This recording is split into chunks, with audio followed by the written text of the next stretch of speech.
Masechet Kiddushin, Daf Mem Zayin. We saw in the Mishnah yesterday that the Sefa of the Mishnah mentioned the case of a man who gives to a woman some dates. And he says, Bezo, Bezo, Bezo. He keeps putting another date down in front of her, another date down in front of her. Each one of them is worth less than Shaveh Peruta. However, by the time he finishes, if all the dates together are worth at least a Peruta, she is Mikudeshet, because even though he's giving them separately, he said them in one formula. Hadet Mikudeshet li, Bizo, Bizo, and she's waiting till the end, then that's fine. However, the very end of the Mishnah qualifies that. And now, right now, we're following the opinion of Rabbi Ameh, who says that the last statement is qualifying that one right before.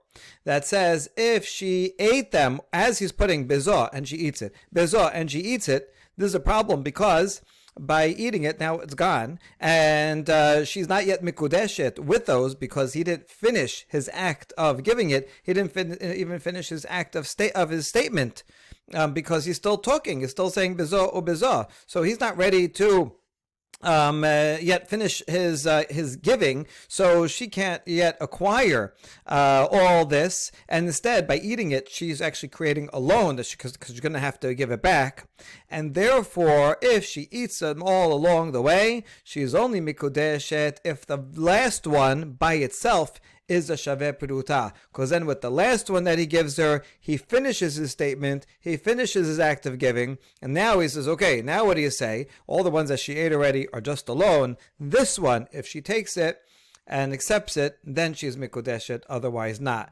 That's what we discussed yesterday. Now, Amar Rava, Lo shanu ela damar la bezo ubezo. Rava says, by eating them, that could cause a problem only if you use a formula of separating, of elongating the giving by saying, here, take this one, and take this one, and take this one. Then eating them in the middle is going to turn all those into loans, unusable, and it's only good if the last one has Shaveh Peruta. Aval amar la be'elu, afilu chalet nami mikudeshet, ki kachla midin nafsha kachla. However, if the husband, the man, said, hitkadeshi li be'elu, be mikudeshet to me with these, and then hands them, and then puts them one by one, and she's eating them as he puts it on the table, she eats it, that's okay, as long as Shaveh Peruta of all of them put together. Why? Because he said one formula, and he finished with all of them. He included everything in one word, and so he finished his formula, and now he's giving them to her, and so everything that she takes is hers, and therefore, if she's eating of her own food. All right, that's fine. It's not considered a loan in that case because it's not an elongated giving. Because the elongation of the giving depends on the statement. If he says bezah, oh, I'm not finished yet, bezah, I'm not finished yet, so she can't yet accept because he's not finished. So then you have to wait till the end, and all the ones you shape before are alone. But if he says be'elu, all of these that I'm going to give you, then she can eat them all, and they still add up to be one peruta. That is Rava's chidush. And now we're going to support Rava from a baraita. Tanya kivate de Rava. So this following baraita is a bit long and has a few cases, but it's more or less repeating the laws of the Mishnah. Hidkachi li be'alon be'rimon u'be'egos. It's expanding a bit. So a man says, be sanctified unto me with an acorn, a pomegranate, and a nut. O shamar la hidkachi li be'elu. Or he says, be mikodesh to me with these, and then he gives her all these three items. In either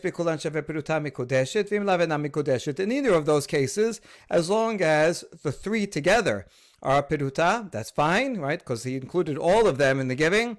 But if not, then she's not mikodeshet. But if he says bezo, im yesh bikulam shaveh peruta mikodeshim lav ena mikodeshet. So actually, this language is the same. If he says with this, and he gives her one item, with this, and gives her another item, and so on, and puts them on the table, and she doesn't eat them, they're just there, then also we can count them all together. Now, why does it say this formula separately from the be'elu, since it's actually the same exact law that you can count them all together? The reason is because the next case as an exception is only going to be an exception in the bezah, not the be'elu. If he says bezah netalatu v'achalatu, bezah netalatu v'achalato, ve'od bezo, ena mikudeshet ad she'yeh b'achat mehen shaveh peruta. If, however, he says, be mikudeshet to me with this item, and she eats it, and then he says with this item, and she eats it, and so on and so forth, she is not mikudeshet unless there is one of them. And the way we explained it in the Mishnah is the last one has to have a shaveh peruta. And that would only be true if it's bezo. Okay, now that's why it separates it off. That's not true if it with be'elu, because be'elu she can eat them all. So basically the proof is going to be from the fact that these are, in fact, the Mishnah Baraita separates be'elu from bezo, and only in the bezo does it say eating them will be a problem. Okay, so but that's what the Gemara is going to say and parse out exactly what each case is referring to. Hi, ba'alon b'rimon begoz hechidami. So what exactly? How's the case when he says, be sanctified to me with this acorn, pomegranate, and nut? Ilam adamala o be'alon o b'rimon o begoz imesh b'cholan sheva peruta mikudeshet v'ha o kamar. If he means to say any of these, this or this or this, and then can you add them all together and then it's mikudeshet? He says or. So then if it's this or this or this, then one of them has to be a shaveh peruta by itself. So that can't be the case. Ve'ela ba'alon u'berimon u'be'egoz haynu bezo. So if he means this and this and this, well, it's the same exact case of bezo. So why is it saying it separately up there? Rather, it must mean that he said be'elu, all of these together. He didn't actually say the acorn, the pomegranate, and the nut. He actually said, here, all of these. So he meant it all in one shot. Wait a second, but that already also is mentioned, that case. So that means that the very first case is not be'elu. So you see, like, we don't know what to do with this case because it can't be or. It can't mean this after this after this. It can't mean all of them together because those are already addressed. So what is this talking about? And simple answer, Perushe kamefaresh. In fact, the second clause is explaining the first clause. Hid kachili ba'alon v'rimon be'egoz. Kesad, kagon damala hid kachili be'elu. If a man does Kiddushin to a woman with an acorn, a pomegranate, and a nut, and how does he do it? What formula does he say? He says, Bimikodesha to me with these, and then hands her each of them. Then that the rest of the law follows through, that you count them all together. All right, good. We've clarified that. Now, v'katani sefa bezo, the talatu v'chalatu, ve'im im yesh b'achat mehen shaveh peruta mikudeshet, ve'im lav ena mikudeshet. So regarding the very last case, when he gives her one thing and says bezo, and she eats it, and so on, if one of them is a shaveh peruta, then that's good. And we explained to mean that has to be the last one. Now, v'ilu resha, la kamaflig ben ochelet amanachat. But the resha, when he says be'elu, over there, it does not separate between a case where she eats it or he places it down on the table, right? How come the last distinction of eating it versus placing it is only a distinction in the bezo formula and not the elu formula? Shema mina kol echad amar be'elu ki ka achla minafsha ka achla shema mina. We can learn that anytime the man says in elu, all these following these following things I give you, Mikadesha to me, if he says that, and she eats them while he's passing him to her, that's okay, right? Because she's consuming what's hers. He finished his formula. Now I'm giving you the item, and it's okay. She's taking it as he's giving it. That's not a loan because he finished his formula and now he's giving. So she can eat and take the things that are hers already. They are now hers, and so it's not a loan, but she is simply consuming what is her, and even the ones that she already ate are included and add up to the things that she then gives her to make up a peruta shema mina. That's exactly what Rava said. All right, good. Hani chalaman damar asefa ka'eh. Mai ad sheyeh b'achat mehen shaveh peruta, ad sheyeh b'acharona shaveh peruta. Hachiname ad sheyeh b'acharona shaveh peruta. So it's fine. This reading of the Baraita works well according to the one who interpreted the Mishnah, that the last line of the Mishnah about eating is modifying the immediately previously clause of the bezah, bezah, bezah. And when it says, as long as one of them is shaveh peruta, that has to mean it's the last one that's shaveh peruta, since he gives it serially and he's still talking, so the ones before are just alone, and only the last one is the one that counts, and that's what has to be shaveh peruta. You'll have to say that for the Baraita as well. That's all one explanation. Ela l'Rav Ushmael d'Amrat Tarvaihu aresha ka'eh ve'ochelet istericha le hacha kelale kahashib perate la kahashib. According to Rav and Shemuel, if you remember, they interpreted the Mishnah that the last clause about eating is modifying actually the first clause. The first clause is when a man says separate formulas. Hit kachili bitmarazo, and gives her one. And then he says again, hit kachili bezo, and gives her another date. So over here, he's saying separate formulas, and he puts in the resha, he puts it down. Right, and so in that case, im yesh b'achat mehen, one of them has to be shaveh peruta. You can't add them together because he's saying separate formulas. That was the resha. According to Rav and Shemuel, the very last case of eating modifies that and says, if she ate each one, also, even then, ena mikudeshet. I might have thought otherwise, that since mikarevaha na'ata, that she is benefiting immediately, I might have thought that even if one of them is, they're all less than a shaveh peruta, maybe because her gratification is immediate, she gives herself over with that gratification, even though it's less than a peruta, and she is mikudeshet. I might have thought that. And that's why the Seif has to come and say, no, if none of them are shaveh peruta, and it's no good. If one of them is a shaveh peruta, then that's okay. Separate formulas, and one of them is shaveh peruta, any one of them, then that's okay. And this interpretation doesn't have to be the last one that he gives her. Any of them would be fine. Okay, that's how Rav and Shemuel explained the Mishnah. But that only works for the Mishnah because the Mishnah mentioned a case where they say, where she says separate formulas, he says separate formulas. However, and here in the Baraita, hacha kelaleka hashev, all the cases in the Baraita, or when he says one formula and he says either be'elu or bezo, bezo, bezo, and none of them pedate la kahashib, the Baraita doesn't mention any particular formulas, so there's no way to say the same interpretation that you said for the Mishnah, that the Sefer is talking about separate formulas, and that's where she eats it, and is immediate gratification, and that's why it has to come to teach us. No, even with immediate gratification, you still have to have a shaveh peruta. You cannot possibly say the explanation for the Braita, because the Braita doesn't have a clause with separate formulas. Okay, that's a problem. And the answer is Hamaneh Rebihi Damar Lashana Kezait Kezait Velashana Kezait Uchzait Perata Have. This Baraita could be the opinion of Rabbi. Rabbi says in a different context that when someone says multiple words, we consider it as if it's completely separate formulas. And so in this case, even when he says bezo ubezo ubezo, we consider it as if he's saying hitkachili bezo, period, hitkachili bezo, and therefore Rabbi would say even in the Braita, the last clause can in fact be modifying and saying not only when you put it down each time and it's with separate formulas, one of them has to be shaveh peruta, even if she eats it right away, where you might think there's instant gratification, even there it's no good. So even though the Braita doesn't have an explicit formula of hitkachili bezo, period, hitkachili bezo, Rabbi will treat the bezo as if it were separate formulas. Okay, now what's the source? Where does Rabbi say something similar?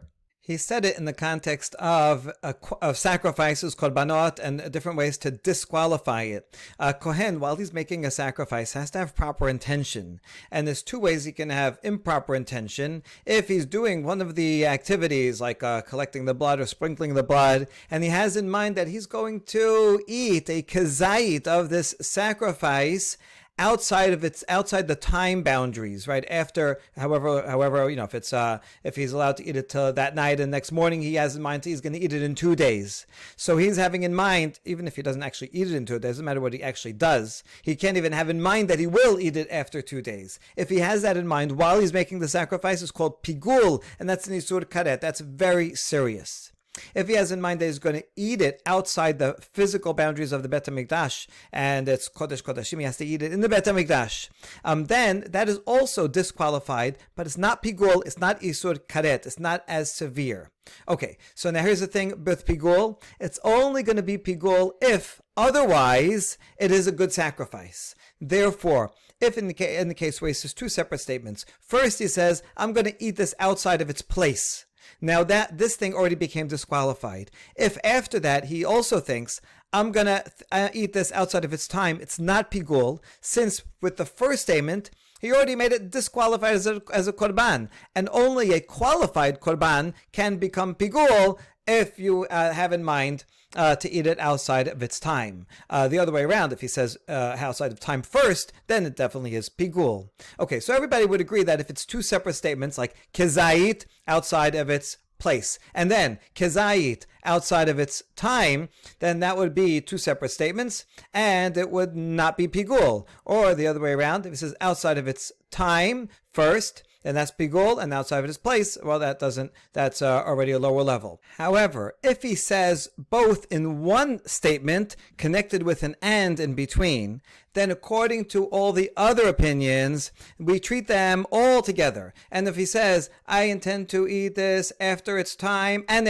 outside the place, or outside the place and after the time, we put them together, and the outside the place makes it disqualified and cancels out the pigul, because part of the statement is outside the place, so it's already going to be disqualified, and it doesn't matter the order. With the end, we treat them together, and there's not pigul. The B, however, disagrees, and he says kezayit kezayit will have the same effect as if it were two separate statements. And even though he said and in between, if the first one was outside place, and he said, I'm going to eat this outside place and outside time. So the outside place came first. We treat that as a separate statement, and that's it. It's already disqualified. And then the second statement, separate, and it's already disqualified, so the pigul does not apply. So the point is here that whether he says two separate statements or one statement with an and in between, we treat it as if it's two separate statements, and therefore we say that Rabbi would say the same thing here, even though he's saying hitkachili bezo ubezo, we treat it as if it's two separate hitkachi statements. Next, Amarav, Hamikadesh b'milveh ena mikudeshet, milveh lehosa'a nitna. Rav says that if a man gives a loan to a woman, okay, he gave her a loan, and then later he says, I want to be mikudeshet to you with that loan that I gave you, it's no good. Why? Because loans are given to be spent. When if I give you money for a loan, then that's it. That money becomes yours for the duration of the loan. And let's say it's for 1 year. In 1 year, yes, you have to pay me. But during that time, I have no access to that money. It's not mine at all. It's not like a lawnmower that I lend you, right? I say, here, you can use my lawnmower for till next month. It's my lawnmower. You just have a right to use it. That's not the same with money. I have no connection to that money. While I give it to you, it's given, it's yours, and so I can't give it while you have it. And so here the man, the Kiddushin, he has to give something. And so he already gave her the loan, so it's hers, it's in her property, it's hers to spend. That's the point, it's hers to spend. So he can't give it once again. And now Rav would probably agree that if he said, Harem mikudeshet li, with the benefit that you have of me forgiving the loan, that would be a different story, because she would get benefit from forgiving the loan. But he's not saying that here. He's saying, I'm giving you that money, right, that I only gave you as a loan, but now I'm giving it to you as yours. But you can't give it again, because it's not his during that time period. Okay, so that's the statement of Rav. You can't do Kiddushin with a loan that you already gave her. Nema ketanae. Hamikadesh b'mleveh na mikudeshet v'yashomri mikudeshet. Is Rav following one? Rav is an early Amorah, but generally he would not take sides with one Tana. So here, this is a question: is Rav taking sides with one of these Tanaim? This is a very short baraita. It just says someone who does Kiddushin with the milveh is not mikudeshet, and others say it is mikudeshet. So it seems that Rav is saying and not mikudeshet. He's following the Tanakama here, and he's disagreeing with this Yesh Omrim. So, and now what's this? We don't really know the context of this Baraita or what they're talking about, but let's assume. Are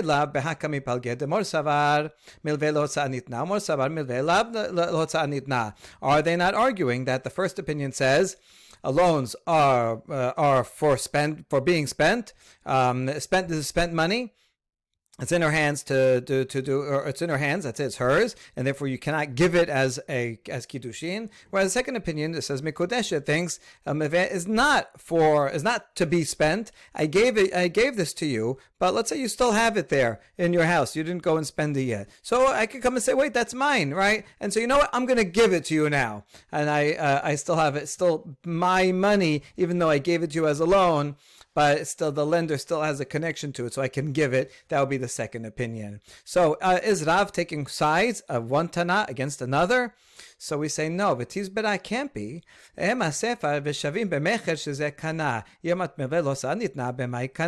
Because the continuation of that Braita, I love when the Gemara doesn't give us the whole Braita. So we have no way we could figure this out on our own. We probably still couldn't anyway. So the Sefa of the Baraita says that both of these opinions agree, even though they disagree whether you can use it for Kiddushin or not. They agree that you can buy, let's say, a field in this manner. If I lend you $1,000, now it's in your hands, right? And now I come and say, listen, I really like to buy your field. Instead of, I'm not going to pay you more money, I want to buy it with that loan that I already gave you. Now, we're not just talking about the monetary transfer. We also want to effectuate the transfer with money.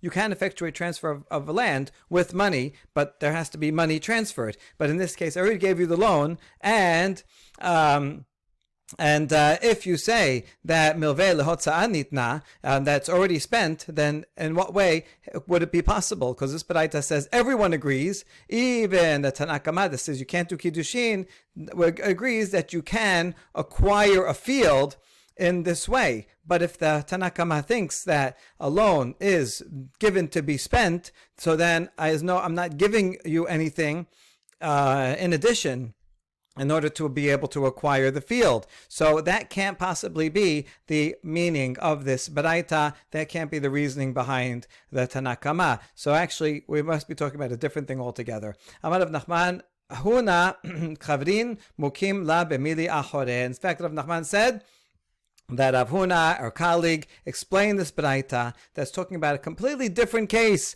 not talking about a regular loan that Rav was talking about. It's talking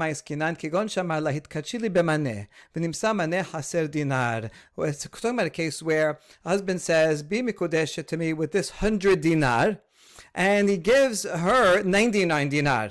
He says, listen, I'm a little short. Sorry about that. Right? What a romantic proposal, right? Listen, I owe you one. Oh, now, is that good? One of the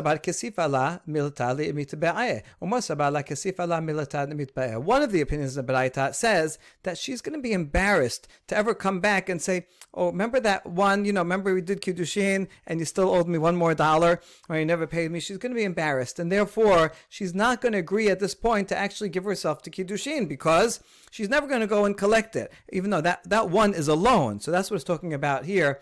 When it says Mikadesh b'milveh, we're talking about a loan that's created at the time that he gives her 99, but is missing one. Says, I'll owe you one. So that kind of loan, she's not gonna collect it, and therefore it's she's going to be embarrassed to collect it, and therefore it's an invalid loan. Whereas the other opinion says she won't be embarrassed, right? She'll say, oh yeah, you owe me one, and she's going to make sure that, the next week, she's going to say, remember, where's my 1 dinar that you owe me? So since she really knows that she won't be embarrassed, and she will collect it, Therefore, it is a valid Kiddushin. That's what we're talking about, and we're not talking about the case of Rav, where he gave her all the money as a loan, and then he says, okay, I want to go and give it. This is a different case completely. Hold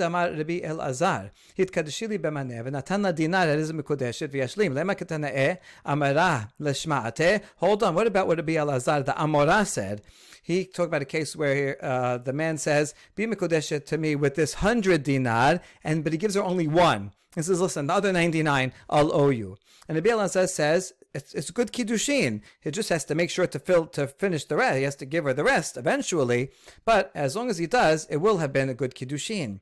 So is Rabbi Elazar following only one opinion in the Baraita? One of the Tanaim? That's a question. He's not supposed to follow only one.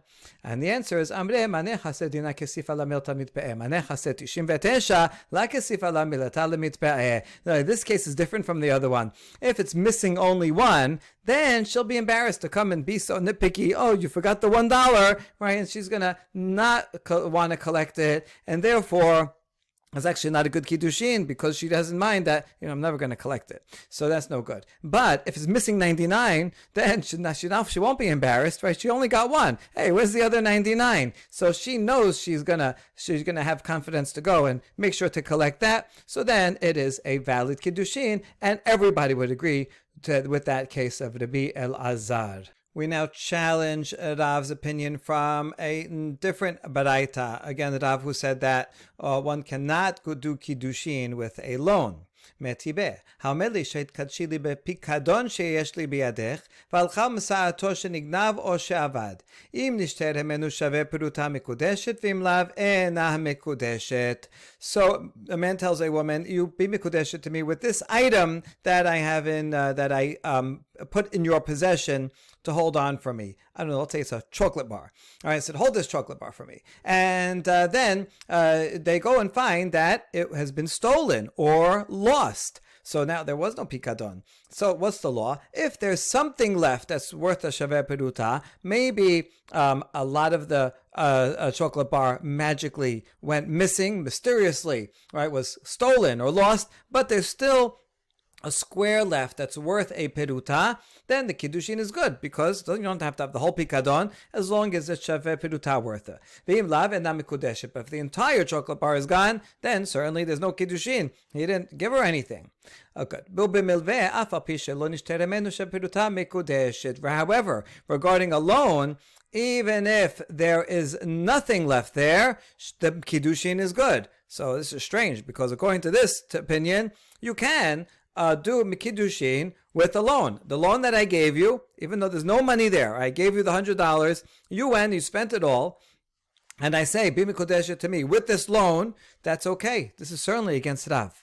Now, there's another opinion here. Rabbi Shimon ben Elazar and Mishum Rabbi Meir, milveh harei kipikadon. Rabbi Shimon says, no, it's the same law as a pikadon. If there's nothing left, no cash left, and you spent it all, then it's no good. But if there's still $1 left, you spent 99, but there's still $1 of what I gave you left, then it's okay. Okay, so that is a little bit more understandable. But here's the problem. Ad kan la peligela de morsava milve al gav de la nishtayer hemena sheve peruta, o morsava nishtayer hemena sheve peruta in, ve'i la nishtayer hemena sheve peruta la, aval de kula ama mekadesh milve mekodeshet.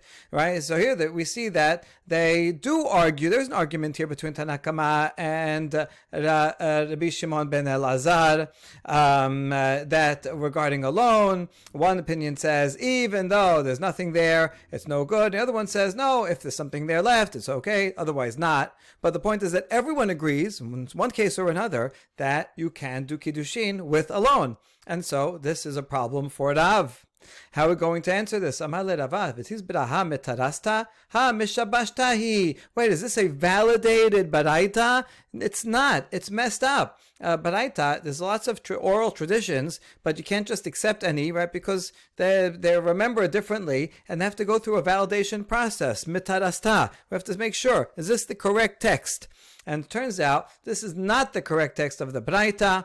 And here's how we know. Hai pikadon hechidame. We're going to prove that the Braita as is doesn't make sense. Because what kind of deposit would this be? If she assumed financial responsibility for it. She says, listen, if anything happens to it, I will pay you. Well, then that's the same as a loan, because a loan is the same thing. If I give you $100, you have to give it back to me no matter what. If you lose the money, it gets stolen, you still have to pay me back. And so then it would be the same law on both. And if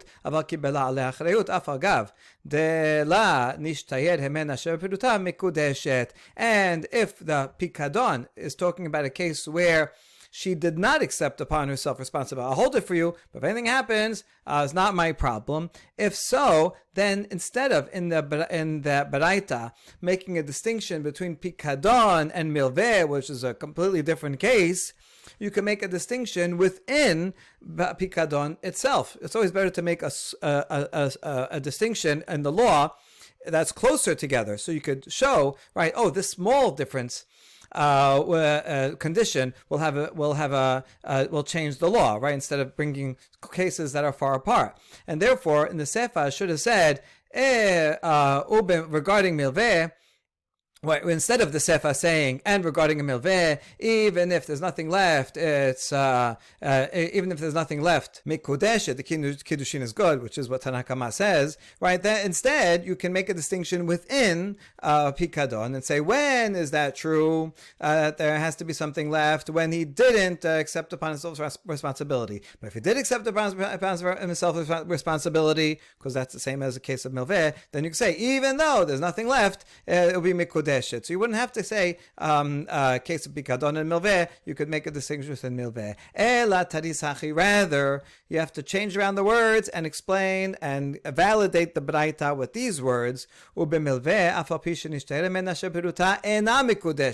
to actually change it to the opposite.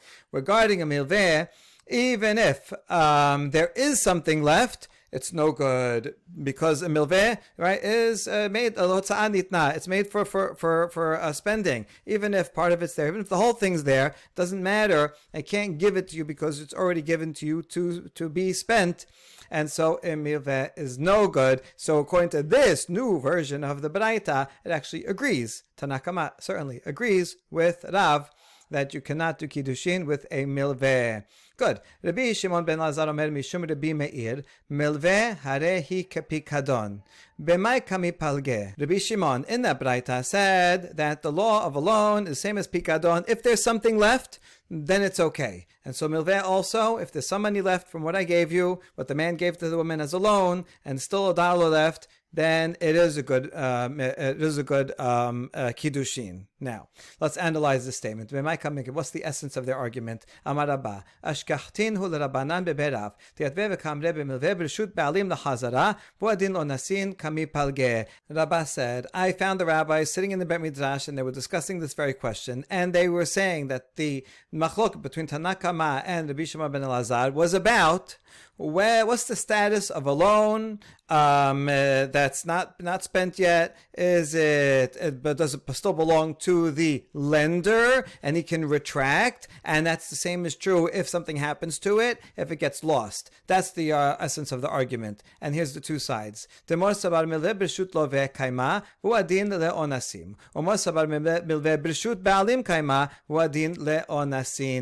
Tanakama thinks that, so we're talking about a case where the lender gave money to the borrower, and it's there, it's intact, he didn't spend it yet. And what's the status at that point? So the Tanakama says, that's it. That money is in the hands of the borrower. And therefore, the lender can't come back and say, I changed my mind, I want it back. That's it. You gave it. It's already, he could spend it, he could do whatever he wants. Now, that would also mean that if it gets lost or stolen, the lender is responsible, even though the money's right there and he didn't spend it yet. Nevertheless, the borrower didn't spend it yet. Nevertheless, it's in his hands, and just like the lender cannot retract, so too the borrower is fully responsible no matter what happens. That's what Tana Kama says, and for that reason, since the loan was already given, even if it's still there, the man gives her a loan like that, he cannot say be mikudesha to me with it, because he has no access to that anymore. It's already hers to spend. Whereas Rabbi Shimon ben Lazar thinks that the loan, it's still I'm the lender and I gave it to this woman, she's the borrower, and we consider that to be still in my hands. She didn't spend it yet, it's still there, so therefore I can retract and say, wait, I want my money back because it's still there. And that in consequence would also mean that if it's lost or stolen, that the borrower is not responsible, right? She says, oh, it was there, it's yours, right? I didn't spend it yet, and so it would be my loss as the lender. For that reason, since it's still in my hands, and let's say I'm the man and she's the woman, and I even though I gave it to her already, but she didn't spend it yet, or she didn't spend all of it yet, as long as there's something left, I can say bimikudesha to me with whatever is left from that loan that you still have, because technically I could actually retract it, and if it gets lost, it's my responsibility. So really, it's still mine. So I am giving you something. Okay, good. That's what the other rabbi said in front of Rabbah. However, Rabbah said, no, actually, everyone agrees that if it gets lost or stolen, an accident happens, then the borrower is fully responsible. Let's say I gave it to him. I gave you the money as a loan. Now you're totally responsible for it. I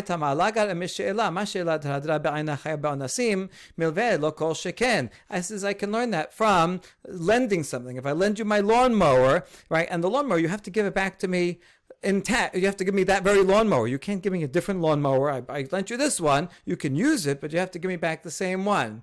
And regarding lawnmower, if it gets lost or stolen, so you're responsible, and even though you have to give me back the very same one, so all the more so with money, where you don't have to give me back the same exact dollar bills, but all the more so you'll be responsible if something happens to it. Therefore, regarding getting an accident happening to it, everyone would agree that the borrower is responsible. Rather,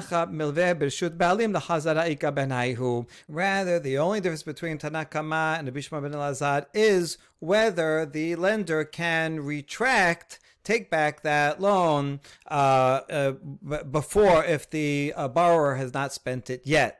So, such that Tana Kama would say, no, I cannot retract, right? Once I gave this money to the borrower, and if, let's say it's a woman, I gave her the money, and even if it's sitting there, I cannot retract anymore.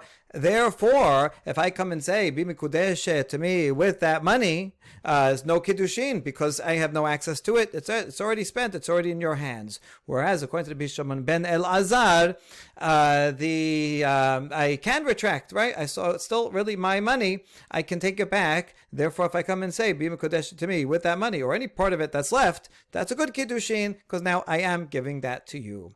Question. Rav Huna said regarding lending an axe.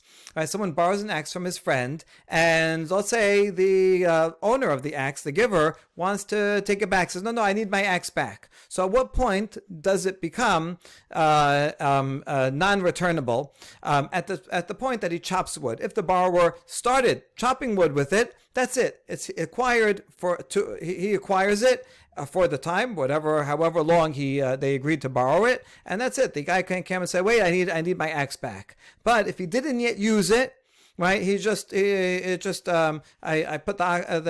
you the axe, but you didn't use it yet, and say, wait, I changed my mind, I need it. Then you, the borrower, do not yet acquire the axe. So what you see here is that are we saying that Rav Huna is following only one opinion, the opinion of Rabbi Shimon ben Elazar, that the original owner can retract his loan before it's used. In this case, before X is used, which is equivalent to before the money is spent, I can take it back. Is Rav Huna following only one opinion and the minority opinion at that? And the answer is La ad kan la pelige ela b'milveh de la hadra be'ayna aval b'she'ela de hadra be'ayna divrei hakol b'kei abo'in lo b'kei abo lo kena'o. No, the machloket between Tanna Kamma and Rabbi Shimon Lazar is only regarding money, where you're not expected to give back the same dollar bills that I gave you in any case. So in that case, there, Tanna Kamma says, well, listen, you gave it, I gave you the lender gave money to the borrower, not expecting to get that money back anyway. So that's it. Once you gave it, you can't retract. That's what Tanna Kamma says that. But regarding lending an actual item where I'm going to get the same X back, then everyone agrees, even Tanna Kamma agrees that if you didn't use it yet, then I can retract it. If you did use it, then I can no longer retract it. Baruch Adonai le'olam, amen ve'amen.